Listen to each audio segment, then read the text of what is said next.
by identifying those intervals, creating estimated intervals to overwrite the estimates or the NVE status at MDMR, and add these intervals to a CMET submission list. There's another rule down here that once a day this create CMET rule comes along and it looks at all the items on this CMET list, and it builds a CMET file out of all these CMET submission requirements and sends that file into the MDMR. So NVE reads is a rule that just grabs those intervals and creates CMET records out of them, and then they just sit there and wait for this CMET file rule to kick off. Total register reads. The DCL1 report is a report that comes in each day and says this is the number of register reads with yesterday's date that we processed from the CMET file from Census or the XML file from Elster. This rule you can configure to say, send me an email if the report total is 0 or less than some threshold number, whatever you decide that number should be. So that's that rule. The non-communicating meters works from the DCO2. The non-communicating works from the DCO4 to DEO3 reports, which are meters that are kind of like stale meter reports sort of thing. You get a stale meter report from Census, and in a sense they're mimicking those reports. And this this rule here identifies in the same sort of way meters that have been on these reports for a set number of days or that sort of thing. So it's trying to help you manage your AMI network there. Intermittent meters, same sort of thing. It's tracking meters that are intermittently reporting and notifies you after some threshold number of days. So those are sort of AMI, network health, maintenance, optimizing your network sort of rules. Bill sum check, we talked a little bit about bill sum check yesterday, where MDMR, when it creates bill quantities for you, performs a billing validation sum check.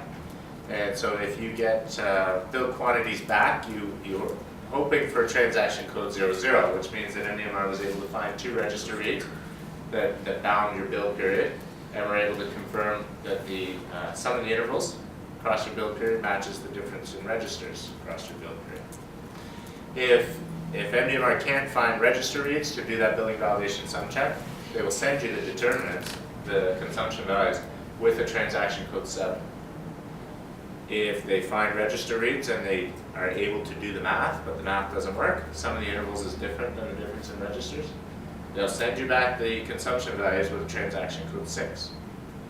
Okay, what this rule does is it takes the BR04 report, which brings in those, which tells you about your transaction codes for each SDP, and the rule takes those transaction codes and puts them into tasks for like a task manager list, and so that somebody, a user of the system, can come in and say, here's all my transaction code 6s, and so I can start to work one at a time.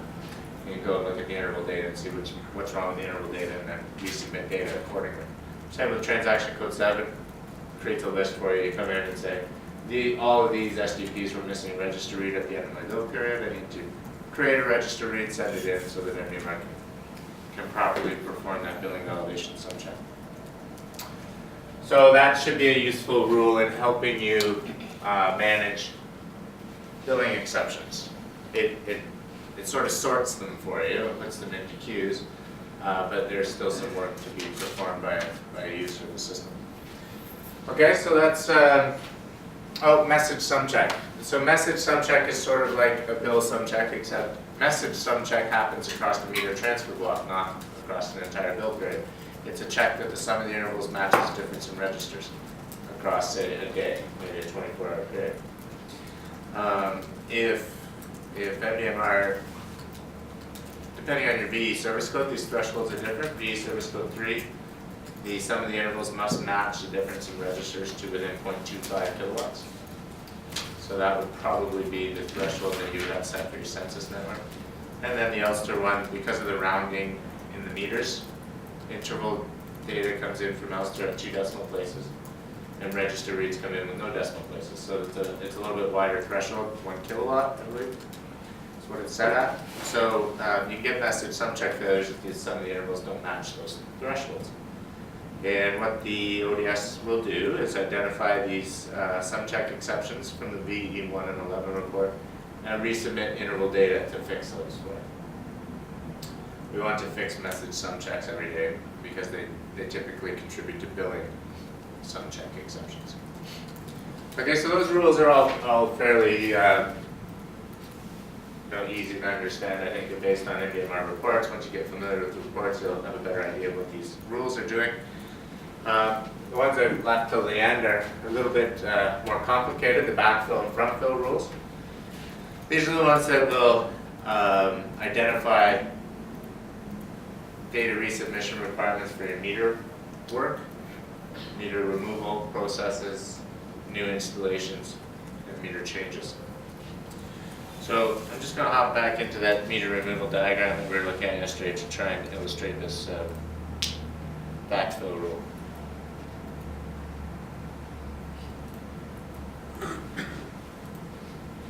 Then we can start to talk about the business process now. So this we talked about yesterday. This is a kind of a diagram that's meant to represent a meter removal. So here is a 24-hour period, midnight to midnight. We've got a meter being removed at approximately 11:15 a.m. Meter A, the green piece of meter A here is all communicated and is data that has been processed by the MDMR. Orange meter data then is sitting in the meter and has been communicated to, we'll say for the purpose of discussion, the census network. So the census has this register read up until we'll say 8 a.m. And all the intervals there. This red piece of consumption is consumption that's been recorded by the meter but hasn't been communicated by the meter yet at the time of the removal. It hasn't, so the census RNI doesn't know about it tomorrow morning at 5 a.m. when they create their CMET file and submit it to ISO. It's not going to include this data because it hasn't been communicated yet. We need to provide then the register read from the removal. When the service tech is out there and removes the meter, he's going to write down that reading and the time. Then we need to provide that reading eventually to the MDMR for things like billing validation subcheck processes. If this becomes the final day of your bill period, because it's a true removal process, and it's going to be a final bill, then that reading is going to be required. So the way to do that then is to write down that reading and submit it into ODS. ODS will submit a CMET file to the MDMR with that reading. We need that reading to sit at 11:15 a.m. so that ODS can estimate the consumption between this last known register read and the register read at 11:15 a.m. When it comes to billing this day, we need to provide MDMR with 24 hours of valid data. At the moment, they can't do partial day framing, so we need to give them 24 intervals here so that they can frame the data in the time of use buckets. So we will provide this register read and these intervals from ODS to the MDMR, as well as valid zeros for this. It won't be missing data, it has to be valid zeros. Missing data won't be estimated by the MDMR because it's interval data that triggers estimation, and there's no more intervals coming in for this meter over here, so it's not going to trigger any estimation. So we have to provide valid zeros there.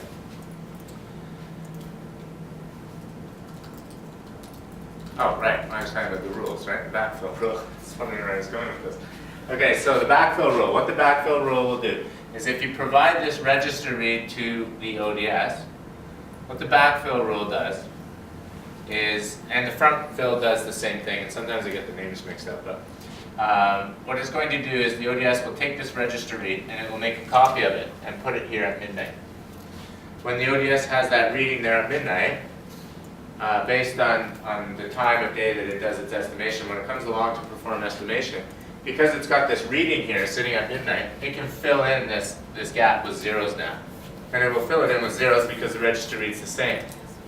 So when it goes to estimate those intervals, there's been no consumption, so it will fill those with valid zeros. When it comes time then to submit this CMET record, it will estimate this missing data based on this register read. It's got valid zeros for the 24-hour period, and it can create a CMET record to represent that entire day. And that, I think that's actually the front fill rule. I think the front fill rule applies when it's a removal. The backfill rule is when we flip the picture over and it's a new install and they're backfilling the day. Okay, so with this, I'll say this is the front fill rule. Register read is submitted to ODS here. They make a copy of it, put it there, create valid zeros there, and then create a CMEP for the entire day. Okay, and so that's the front fill on a meter removal. Backfill is the new install. And when we do a meter change, we have a backfill and a front fill that kick off for the 2 meters that are involved there. And so you'll get the backfill and the front fill for new installs and meter removals give you the valid zeros and the register reads that you need to submit to it. Okay, so that's where ODS will make your lives a bit easier with submitting the data for you. But in order for ODS to do that for you, you need to get this register read in here for 11:15 a.m. So therein lies the problem, and what we would probably start to talk about, I guess, for business process. For meter removal, got a guy out in the field writing down on a piece of paper that the register read is at 11:15. You need to get that into, well, the other piece that I forgot to mention there is, in order to be able to submit these intervals, we need our relationship of the meter to the SDP to end at midnight, not at 11:15. Okay, so we need to somehow put the register read at the ODS for 11:15 a.m. But when we go to create our sync records, we need to stop it from being 11:15 a.m. as the end time for the meter to SDP relationship, and enter that into our systems as midnight for meter removal.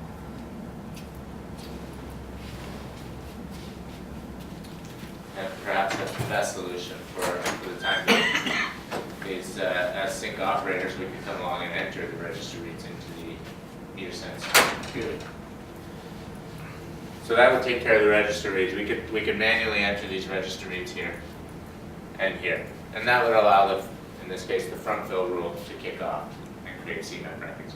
That would leave the relationship end time to talk about. We need to figure out how to do that. I'm not sure if you have any thoughts on how to do that, whether this is through a workforce management system or we should try to accommodate both paper and workforce management, even if the idea is to get workforce management in as quickly as possible.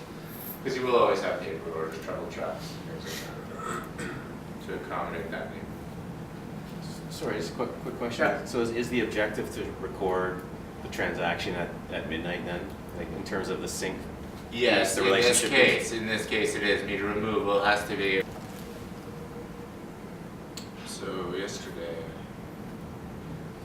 we left off at the business process and jumped down to the meter removal business process.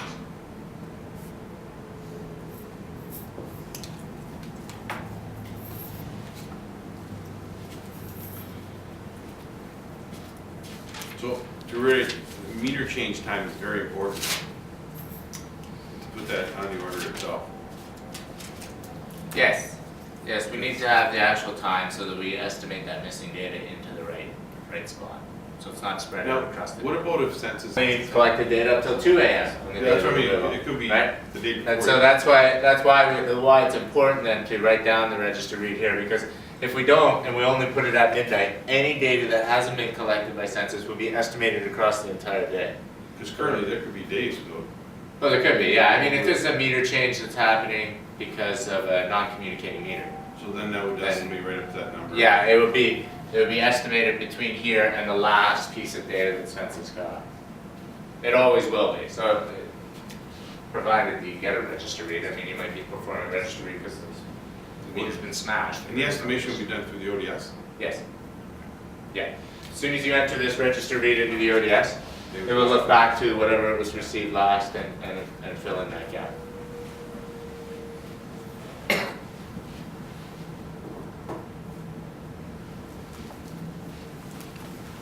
Okay, I'm trying to find the, I know you guys can't read that, but I'll walk through it. So it starts out with a meter change. We go right to the change here. When we go make this specific for you guys, we can add things like service order creation, make sure it's in the right swim lanes and all that stuff. So when you remove a meter, there's a certain network impacts there. The off meter is going to stop communicating. The new meter is going to start communicating. The reason that we've got these in yellow, these boxes in green, these boxes in blue for this particular picture is that this picture here represents a paper-based service order process. So yellow represents the first day. This is the day you're in the field, removing and installing the meters. The green then represents the day that the paper comes back to the office, and we'll assume is keyed in that same day. So this is a pretty good turnaround for paper-based process. And then the blue then would be the sync file created the following day. So, or sorry, not created the following day, but processed into the MDMR for the meter data. So in the best case scenario here, as quickly as you can turn around paper, you've got the green and the yellow days of meter data that have been lost by the MDMR for that new meter. Okay, the synchronization delay here is causing, at least a day and a half, usually 2.5 or 3.5 days of meter data to have been rejected by the MDMR due to the synchronization delay. Okay, so that's what the color represents here. So meters changed, off meter stops communicating, on meter starts communicating. While out in the field, the service tech's writing down the date and time of the meter change onto the service order as well as the register reading. Bring that piece of paper back into the CIS and we're going into the utility, and we're going to enter that into the CIS. For meter change, any type of meter work, it would be nice if CIS had some checks in place, like when somebody keys in a date, is this a future date? If somebody made a key punch error here and created what's going to be a syncing section. Future dated assets won't work in a sync file, so we need, it would be great if the CIS stopped you from entering that at the time of key punch. Another check that would be nice to have is if CIS recognized that meters that you're saying are being installed have already been installed somewhere else. Another key punch error. Or it could be writing down in the field, they've written down the wrong number and transposed a couple numbers. This meter's already been installed somewhere. This will prevent things like swap meter scenarios. It'd be nice if we could have that sort of check in place. That's in place. You can't install a meter. And dates, is there a date sort of thing there? Yeah, the validity of the meter install. Mhm. Yeah. So you can't install a piece of code installed on that day that you're trying to install it for on another site, right? But the day it becomes available, then you could. So. Okay. Another thing to think about is CTs and PTs.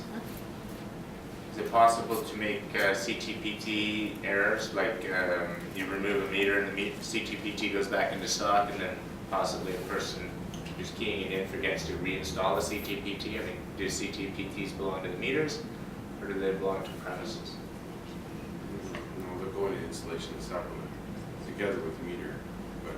So it's a separate process to install the CT, right? Okay. Then they become grouped, right? Like They can become a group, set up group together. Okay. Yeah. No, I'd be confident with that. Okay. Once you go through your enrollment process with MDMR, they're going to give you a list of CTs and PTs. This isn't required for business process, but it's something you'll need to do as you go through enrollment. They'll ask you to make sure that you don't have any CTs and PTs that they don't have. It takes them time. They need to set up the CT-PT in advance. Yeah, but again, you were saying yesterday that CT-PT is only a multiplier. Right? That's right, the product. Yeah, the multiplier, yeah, we'll Yeah. have the multiplier in advance. So if you, are you able to easily run a report that says here is all my, Pretty values sure- that pretty are sure in use at the utility? The only difference CT-PT, what they call is we'd have to have the group multiplier plus the register multiplier. Does the actual CT-PT record need to be over there, or just the multiplier? Just the multiplier. No, the multiplier, what I'm getting at here is that you can't send in a sync file CT-PT multiplier that they don't have. Oh, I see. So if you came along and installed one that they didn't have, you'd have to ask them in advance to set it up at the MDMR. What do you mean, a certain number? Yeah. Oh. And they got a great big long list. In all likelihood, you don't have anything different than they have. But it would be nice to know if you had anything different, because you could get them to set it up now. like a ratio that doesn't Yeah, that's already in use. Yeah, yeah. So they'll give you this list as you go through your enrollment process, and just let you know, in case you don't I have a understand. reporting function now, you might want to. But yeah, but your Mark's question was, it's just an attribute of the service delivery point is the multiplier, right? That's to the extent of requiring, like, you don't need equipment information about the No. CTs and PTs. I don't think so, Right. we were talking yesterday, I think it was just a multiplier. Yeah. The only difference is they need the actual, when he's saying CTPT, it's really the billing multiplier. Yes. Because we have to take the register into account too. Right. So if there's a factor on the register, we have to look at, and we pull that now in one report. There is one report where we actually have the billing multiplier, Mhm. which is what you'd be calling a CTPT. Yeah. But we need to be able to extract that and synchronize that, because that one number has to be synced with the STP, right? That's right. It's one attribute of the SCP. So then Right. if that changes, it's gotta be, that's a sync, an iSync, right? And also, I guess lost my train of thought. I think that's, in terms of, I don't know, the sites, like that device grouping, right? You'd still have the meter number, like the. We would still pull the meter number anytime we did a change. But that, Is there any automated way that we can get that to OBS? We extract that, another SAP implementation that we're working on, they're going to create a synchronization staging table in CIS. That's going to include all the information that is going to go into sync records, just generally speaking, synchronization information. Some of that information would create sync records to go to the MDR. Some of that staging table information would contain, or would have information that goes just to the ODS. And so on a daily basis, based on the work that has happened, staging tables created with all sorts of information. Some of it goes in different directions. That's the strategy we've seen begun to be worked on in another SAP. yeah, that's probably something we would, it's not something difficult to do somehow. Just every time there's a meter, I guess. Reach into the CIS system based on the way it's configured and grab this register read information. This is a rule that is usually purchased by Harris customers, CIS customers, with the Harris meter sense because they've got those hooks already programmed and know where to grab this data from. I haven't yet seen anyone use that rule that isn't using the Harris CIS. If you wanted to open up your database to the meter sense product, conceivably there's automation there that will do it, but I'm not sure that that's Yeah. something you want to do, or is it even possible? I don't know. Well, I think if we're kind of, it'd be nice to take the same approach to syncing everything. Like if it's always a staging and a push out or whatever, I think it'd be nice to keep that in common rather than sometimes they call in and pull out and sometimes we push out. Like it'd be good if there was a service-based approach so we could, push something to them and they were expecting, calling us X, service name X, right? This idea of other options here with you, and I can get Joe Mahoney or something together with you. I guess we're talking about your graph with the 15 meter change in that document that you had. And